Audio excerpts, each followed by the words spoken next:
അമ്മയ്ക്കും ഈശോയ്ക്കും 1000 നന്ദി. എൻ്റെ പേര് അനീഷ. ഞാൻ പുതിയതുറയിൽ നിന്നാണ് വരുന്നത്. എനിക്ക് വിവാഹം കഴിഞ്ഞ് 8.5 വർഷമായിട്ടും സ്വന്തമായിട്ടൊരു ഭവനമില്ലായിരുന്നു. അമ്മയുടെ കൂടെയാണ് താമസിക്കുന്നത്. അങ്ങനെ ഇരിക്കുന്ന സമയത്ത് എൻ്റെ അച്ചാച്ചൻ ഇവിടെ വന്ന് ഉടമ്പടി എടുത്തിട്ടുണ്ടായിരുന്നു. എന്നോട് കൃപാസനത്തിൻ്റെ കാര്യം പറഞ്ഞു. ഞാനത് കാര്യമാക്കിയില്ല. മേരി ആൻറ്റി ഒരു ദിവസം പത്രം കൊണ്ട് വന്നിട്ട് പറഞ്ഞു, എൻ്റെ വിഷമങ്ങളെല്ലാം മാറി നീ കൃപാസനത്ത് വന്ന് പ്രാർത്ഥിക്കൂ, ഉടമ്പടി എടുക്കണമെന്ന് പറഞ്ഞു.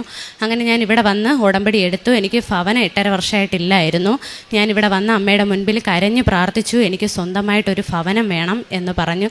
അതിനെൻ്റെ ഭർത്താവ് സമ്മതിക്കുന്നില്ലായിരുന്നു. ഒരു ഭവനം എടുക്കാനായിട്ട് എൻ്റെ ഭർത്താവ് സമ്മതിക്കുന്നില്ല.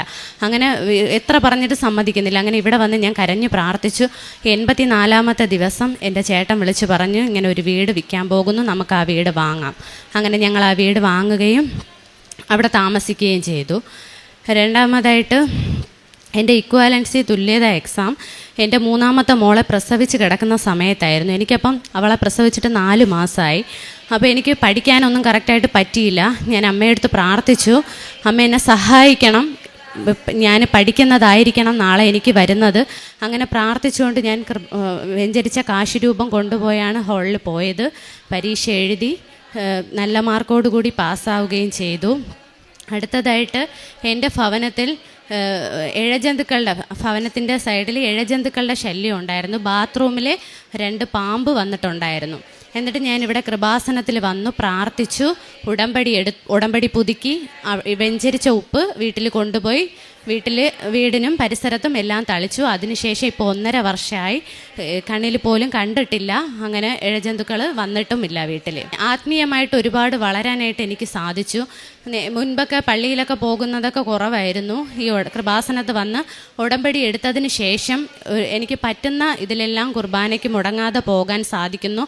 പിന്നെ കുമ്പസാരം, അങ്ങനെ ദൈവികമായിട്ടുള്ള കൂദാശകളെല്ലാം കൂടാനായിട്ട് പരിശുദ്ധ അമ്മ വഴി എനിക്ക് സാധിച്ചു. പിന്നെ എൻ്റെ എല്ലാ പ്രയാസഘട്ടങ്ങളിലും ഞാൻ വേദനപ്പെട്ട അമ്മ എന്ന് വിളിക്കുമ്പോൾ എൻ്റെ വിളിപ്പുറത്ത് തന്നെ അമ്മ ഉണ്ട്. കൃപാസനത്ത് വന്ന് ഞാൻ പ്രാർത്ഥിച്ചതിന് ശേഷം ഇത്രയും വലിയ എൻ്റെ ജീവിതത്തിൽ തന്നെ ഒരുപാട് മാറ്റങ്ങൾ സംഭവിച്ചിട്ടുണ്ട്. സ്വഭാവത്തിൽ ഒത്തിരി മാറ്റങ്ങൾ. ഭയങ്കര ദേഷ്യമായിരുന്നു, ആരടുത്ത് അധികമൊന്നും അങ്ങനെ സംസാരിക്കത്തില്ല, അങ്ങനെയൊക്കെ ആയിരുന്നു. പിന്നെ പള്ളിയിൽ പോകാനൊക്കെ വലിയ താല്പര്യമൊന്നും ഇല്ലായിരുന്നു.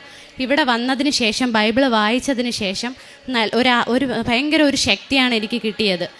പിന്നെ പിള്ളേരെയൊക്കെ നേരത്തെ ഒരു ജപമാലയൊക്കെ മൂത്ത മോള് 9.5 വയസ്സായി. അവൾക്ക് പ്രാർത്ഥനയോടൊന്നും താല്പര്യമില്ലായിരുന്നു.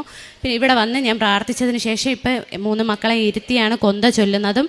എനിക്ക് മുമ്പേ അവർ ഇപ്പം പ്രാർത്ഥന ചൊല്ലാനായിട്ട് വന്നിരിക്കും. കൃപാസനം പ്രാർത്ഥന പറയാനായിട്ട് എനിക്ക് മുൻപേ എൻ്റെ മക്കൾ തന്നെ വന്നിരിക്കും. എൻ്റെ മൂത്ത മോക്ക് കയ്യിൽ ഷോൾഡറിൻ്റെ ഭാഗത്ത് ഇവിടെ ഒരു മുഴ പോലെ വന്നു. എന്നിട്ട് അത് ഞാൻ അടുത്തുള്ളൊരു ഹോസ്പിറ്റലിൽ കൊണ്ടുപോയി കാണിച്ചപ്പോൾ അവർ അത് സർജറി ചെയ്യണം, മുഴയാണെന്ന് തോന്നുന്നു, മുഴയാണ്, നിങ്ങളൊരു സർജറി ഡോക്ടറെ കാണിക്കണമെന്ന് പറഞ്ഞു. അങ്ങനെ ഞാൻ വേറൊരു ഹോസ്പിറ്റലിൽ കൊണ്ടുപോയി.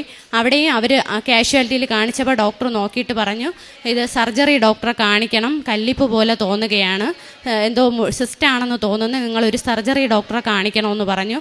ഞാൻ സർജറി ഡോക്ടറിനെ കാണിച്ചു. പരിശുദ്ധ അമ്മയോട് പ്രാർത്ഥിച്ചു. കൃപാസനം വെഞ്ചരിച്ച തൈലം മോളുടെ മുഴയുള്ള ആ ഭാഗത്ത് ഞാൻ പുരട്ടിയിട്ടാണ് ഞാൻ അവളെ സ്കാനിങ് റൂമിൽ കയറ്റിയത്. ഞാൻ അമ്മയോട് അവളെ സ്കാനിങ്ങിന് കയറ്റിയ സമയം ഞാൻ അമ്മയെടുത്ത് അവിടെ നിന്ന് പ്രാർത്ഥിച്ചു, അമ്മ ഒരു കുഴപ്പവും ഉണ്ടാകരുത്, മരുന്നിൽ മാറുന്നതായിരിക്കണമെന്ന് ഞാൻ അവിടെ നിന്ന് കരഞ്ഞു പ്രാർത്ഥിച്ചു. വീട്ടിൽ സ്കാനിങ് കഴിഞ്ഞ് റിപ്പോർട്ട് കിട്ടി. ഡോക്ടർ നോക്കിയിട്ട് പറഞ്ഞ് പേടിക്കാനൊന്നുമില്ല, നീർക്കെട്ടാണ്, അത് മരുന്ന് കൊടുത്താൽ മതി, തനിയെ പൊയ്ക്കോളും, പേടിക്കണ്ട. അങ്ങനെ എനിക്ക് അവിടെ ഒരു വലിയൊരു അത്ഭുതമാണ് ഞാൻ അന്ന് കണ്ടത്. കാരണം അവൾ ഭയങ്കര വേദന കാരണം അവൾക്കൊന്നും ചെയ്യാൻ പറ്റുന്നില്ല. പിന്നെ ഈ തൈലം തന്നെയാണ് ഞാൻ അവൾക്ക് ഇട്ട് കൊടുത്തതും ഉള്ളിൽ കൊടുത്തതും. പിന്നെ അത് മാറി അവൾക്ക്. ഡ്രൈവിംഗ് ലൈസൻസ് എടുക്കാനായിട്ട് ഞാൻ പോയി. അപ്പോൾ ക്ലാസ്സിനൊന്നും അധികം പോയിട്ടില്ല. ആദ്യം ലൈസൻസിനായിട്ട് ക്ലാസ്സിന് കുറച്ച് ദിവസം പോയി, പിന്നെ ഞാൻ പോയില്ല. അതിനുശേഷം കുറേ ദിവസം വീട്ടിൽ അങ്ങനെ പിള്ളേരൊക്കെ ആയത് കാരണം എനിക്ക് ക്ലാസ്സിലൊന്നും പോകാൻ പറ്റിയില്ല. ഇടയ്ക്ക് ഒരു ദിവസം ലേണേഴ്സ് എക്സാം ആണെന്ന് പറഞ്ഞ് പോയി എക്സാം എഴുതിയിട്ട് വന്നു. എന്നിട്ട് അപ്പോൾ അവരൊരു ഡേറ്റ് ഇട്ട് തന്നു, നവംബർ 11-ാം തീയതിയാണ് ലൈസൻസ് എടുക്കേണ്ടതെന്ന്. ശരിക്കും ക്ലാസ്സിനൊന്നും പോകാൻ പറ്റിയില്ല. റോഡിൽ വണ്ടി ഓടിക്കാൻ നല്ല പേടിയായിരുന്നു, ഭയങ്കര പേടിയായിരുന്നു വണ്ടി എടുക്കാനായിട്ട്. എന്നിട്ട് ഈ ലൈസൻസ് എടുക്കുന്നതിടെ തലേ ദിവസമാണ് ഞാൻ ഈ ക്ലാസ്സിൽ പോയി 8 എടുത്തതും.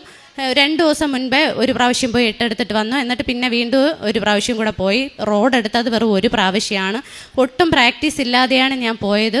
രാവിലെ കുർബാന കഴിഞ്ഞ് പരിശുദ്ധ അമ്മയുടെ കാശ് രൂപം കയ്യിൽ പിടിച്ച് ഗ്രൗണ്ടിൽ പോയി. അതിനുശേഷം നല്ല രീതിയിൽ എങ്ങനെയാണെന്നറിയില്ല ഞാൻ പോയി എടുത്തിട്ട് 8 എടുത്തു, പാസ്സായി. റോഡും പെട്ടെന്ന് തന്നെ എടുക്കുകയും ചെയ്തു, നല്ല ധൈര്യമായിട്ട് തന്നെ എടുക്കുകയും ചെയ്തു. റോഡ് ഓട്ടിക്കാൻ പേടിയായിരുന്നു, പക്ഷേ ഞാൻ പെട്ടെന്ന് എടുത്തു. അത് പരിശുദ്ധ അമ്മ എന്നെ സഹായിച്ചതാണെന്ന് ഞാൻ വിശ്വസിക്കുന്നു. കാരുണ്യ പ്രവർത്തനങ്ങളായിട്ട് കൃപാസനം പത്രം ഞാൻ വാങ്ങിച്ചു. എൻ്റെ വീട്ടിലുള്ള അടുത്ത അയൽവാസികൾക്കും എനിക്ക് അറിയാവുന്നവർക്കും പരിചയമില്ലാത്തവർക്കും കൊടുക്കുന്നതോടൊപ്പം എനിക്ക് നടന്ന കാര്യങ്ങളൊക്കെ എന്നെക്കൊണ്ട് പറ്റുന്ന രീതിയിലൊക്കെ ഞാൻ പറയുന്നുണ്ടായിരുന്നു. പിന്നെ ഹിന്ദുക്കൾക്കൊക്കെ കൊടുക്കും. അവർ വാങ്ങാൻ മടിച്ചാലും ഞാൻ എന്തെങ്കിലും പറഞ്ഞ് ഇത് നിങ്ങൾ പ്രാർത്ഥിക്കണം, കുഞ്ഞിനെയും കൊണ്ട് ആശുപത്രിയിലൊക്കെ പോകുമ്പം കരുതി മാറ്റി വെച്ച് ഹോസ്പിറ്റലിൽ പോകുമ്പോൾ കൊണ്ടുപോയി ഞാൻ കൊടുക്കുമായിരുന്നു. കൊടുത്തിട്ട് പറയും ഇത് പ്രാർത്ഥിക്കണം, അമ്മ സഹായിക്കും എന്ന് പറയും. പിന്നെ ദശാംശം കൊടുക്കും. അങ്ങനെ കുറേ കാര്യങ്ങൾ എന്നെക്കൊണ്ട് പറ്റുന്ന രീതിയിൽ സഹായം ആവശ്യം വരുന്നവരൊക്കെ ഞാൻ സഹായിക്കും. സങ്കീർത്തനങ്ങൾ 89 കർത്താവാണ് ഞങ്ങളുടെ പരിച, ഇസ്രായേലിൻ്റെ പരിശുദ്ധനാണ് ഞങ്ങളുടെ രാജാവ്. 18 തിരുവചനമാണ്. അനീഷ എന്ന മകള് തങ്ങൾക്കൊരു ഭവനം സ്വന്തമായിട്ടില്ല, 8.5 വർഷമായി. അതുമൂലമുള്ള ബുദ്ധിമുട്ടുകളൊക്കെ തനിക്കും ഉണ്ട്. എന്നാൽ ഹസ്ബൻഡ് ഒട്ടും സമ്മതിക്കാത്ത ഒരു അവസ്ഥ, സ്വന്തമായിട്ടൊരു ഭവനം ഇല്ലാത്തതിൻ്റെ ബുദ്ധിമുട്ടുകളുമൊക്കെ ആയിട്ട് മുമ്പോട്ട് പോകുമ്പോൾ ഇവിടെ വന്ന് ഉടമ്പടി എടുത്തതിന് ശേഷം ഉടമ്പടി എടുത്ത് 84-ാമത്തെ ദിവസം, 8.5 വർഷമായിട്ട് നടക്കാത്തത് 84-ാമത്തെ ദിവസം നടക്കുന്നു. അതിൻ്റെ ഗ്രീൻ സിഗ്നൽ കാണിച്ചു എന്നാണ് പറയുക. അങ്ങനെ ഇന്ന് തങ്ങൾക്ക് സ്വന്തമായിട്ട് ഒരു ഭവനം ലഭിച്ചതിൻ്റെ സന്തോഷം പങ്കുവയ്ക്കുന്ന ഈ മകള് അതോടൊപ്പം തന്നെ തൻ്റെ പരീക്ഷ പാസ്സായത്, ഹയർ സെക്കൻഡറി തുല്യതാ പരീക്ഷ, അത് തനിക്ക് ഒന്നും പഠിക്കാൻ പറ്റാത്ത സാഹചര്യത്തിൽ തൻ്റെ ഡെലിവറിയുടെ സമയത്ത് അതിനൊക്കെ തനിക്ക് കൃപ ലഭിച്ചത് ഉടമ്പടി കാശ് രൂപവുമായിട്ട് താൻ പോയി പരീക്ഷ എഴുതി അങ്ങനെ പാസ്സായ ഒരു എക്സാമാണെന്നും തൻ്റെ ഡ്രൈവിംഗ് ലൈസൻസിൻ്റെ കാര്യമൊക്കെ പറയുന്നുണ്ട്. സ്വഭാവത്തിൽ താൻ എത്രയേറെ തനിക്ക് മാറ്റങ്ങൾ വന്നു. കാരുണ്യ പ്രവർത്തനങ്ങൾ, പ്രേക്ഷിത പ്രവർത്തനം, അതിൻ്റെയൊക്കെ എന്തോ ഉത്സാഹമാണ് കർത്താവിനെ ശുശ്രൂഷിക്കുവാനായിട്ട് ഉടമ്പടി എടുത്തതിന് ശേഷം കഴിഞ്ഞത്. അതുപോലെ ആത്മീയ ജീവിതത്തിൽ മക്കളെ വളർത്തുവാൻ മാതാപിതാക്കൾക്ക് കഴിയുന്നു. ഇന്ന് തൻ്റെ മക്കളെ ജപമാല പഠിപ്പിച്ച് അവരെയും കൂടെ കൂട്ടി ജപമാല പ്രാർത്ഥിക്കുവാൻ, കുടുംബ പ്രാർത്ഥന പ്രാർത്ഥിക്കുവാനൊക്കെ പ്രത്യേകമായിട്ട് താൻ അതിനുവേണ്ടി സമയം കണ്ടെത്തുന്നു. എല്ലാറ്റിനും നന്ദി പറയുന്ന ഈ മകളോടൊപ്പം നമുക്കും കരങ്ങളടിച്ച് ഈശോയ്ക്കും അമ്മയ്ക്കും നന്ദി പറയാം. അത്യപൂർവ ദൈവാനുഭവങ്ങൾ ഇനി നിങ്ങൾക്കും സ്വന്തം.